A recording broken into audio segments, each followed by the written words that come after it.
Shaun, thanks so much for coming here today. Tell us, first of all, what brought Black Grape back together after 20 years and why? Oh, what brought us back together? I had a phone call reminding me that it was 20 years since It Was Great When You Straight album, and asking was I going to do anything to celebrate that. And I hadn't really thought about it until that phone call. So then I thought, well, you know what? Why not? Yeah. And you got Kermit on board. I rung our kid. Well, now he's 51. I've got to call him Paul. It's like he's Paul. He's very serious now. Now he's Paul. So I rung him up, and he was great. He was in a good place. He'd actually just had his new pig's valve fitted in his heart. You know, because we can't sort of frighten him or anything. He's very delicate, our Paul, because of his operation. Right. And he was good. He was in a great place. And at the same time, I got a phone call of Paul Oakenfold saying him and Goldie was doing something for the European Cup football song. Could we do something? So we went in. I've got a little studio at the back of the house, and we went in there and we put something down and sent it off to them. But we carried on writing. So describe the album to me then in 3 words. Okay, in 3 words. Oh, wow. You can have more if you like. Well, it's a great pop album. I mean, I can't. I mean, when we went, Alan McGee, who's our manager, hooked us up with you for the producer. Never met him before. You's a real hippie, placid, lovely bloke. And he said, well, what do you want? What's the feel? He said, well, we want to combine the Bee Gees, the Buzzcocks, the Monkees, the Beach Boys with hip hop and Motown.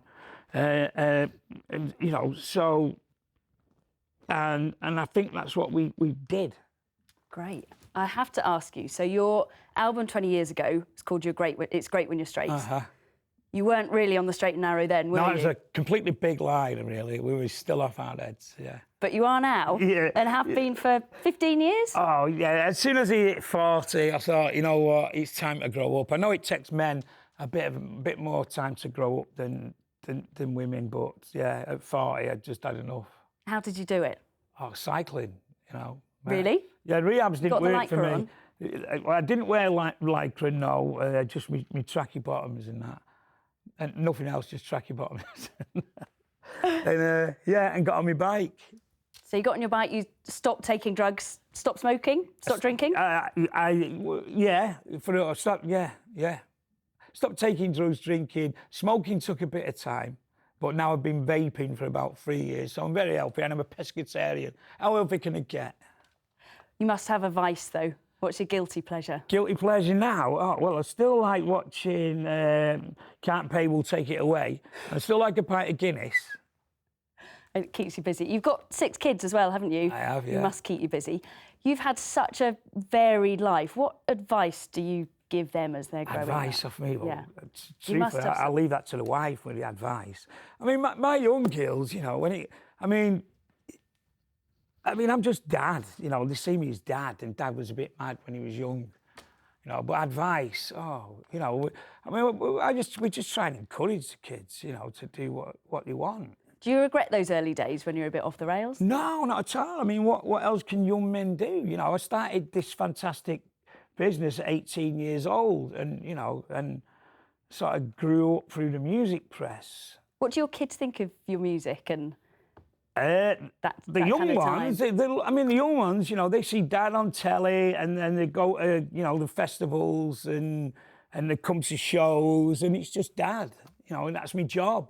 And you know, they know that it's showbiz. I mean, more than ever now, the whole sort of thing, it's almost going back to, you know, the sort of Dean and Frank days where the whole entertainment and music's combining, you know, so it's just my job.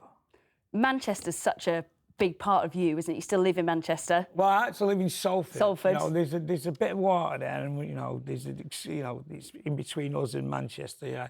But you must. I think there's a bit of lead in the water as well. That makes us all a bit, you know, special in Salford. But Manchester, Salford, that area, it's been through a tough time lately. How did all of that make you feel when the attacks happened in Manchester? Well, I mean, that was just really, you know, I can't.